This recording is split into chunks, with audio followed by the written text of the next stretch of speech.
జనం కోసం జనవాణి. కామారెడ్డిలో ఏరియల్ సర్వే చేసిన ముఖ్యమంత్రి రేవంత్ రెడ్డి. కామారెడ్డిలో ఏరియల్ సర్వే చేసిన ముఖ్యమంత్రి రేవంత్ రెడ్డి.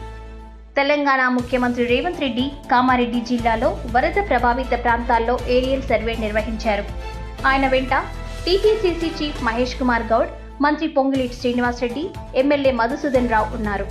వరద ప్రభావిత ప్రాంతాల్లో ఏరియల్ సర్వే చేయడంతో పాటు బాధితులతో ఆయన మాట్లాడారు. వరద నష్టంపై కలెక్టరేట్లో ముఖ్యమంత్రి సమీక్ష నిర్వహించారు. వరదల కారణంగా ఎంత నష్టం జరిగింది, ఎన్ని నిధులు అవసరమో నివేదిక ఇవ్వాలని అధికారులను ఆదేశించారు. మరమ్మతులు, నిర్మాణాలు తాత్కాలికంగా కాకుండా శాశ్వత ప్రతిపాదికగా చేపట్టాలని సూచించారు. ప్రభుత్వ శాఖల మధ్య సమన్వయం ఉంటేనే వరద నష్టాలను తగ్గించగలమని ముఖ్యమంత్రి రేవంత్ రెడ్డి అన్నారు. ఎవరికి వారు ఉంటామంటే క్రైసిస్ మేనేజ్మెంట్ చేయలేమని ఆయన స్పష్టం చేశారు. ఎరువుల పంపిణీలో సమన్వయం లోపం వల్లే సమస్యలు వస్తున్నాయని ఆయన వ్యాఖ్యానించారు. యూరియా పంపిణీలో ముందుగా రైతులకు టోకెన్లు ఇచ్చి గందరగోళం లేకుండా చూడాలని సూచించారు.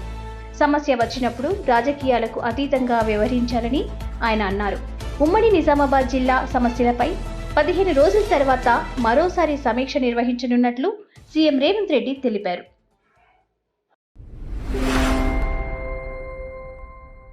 జనం కోసం జనవాణి.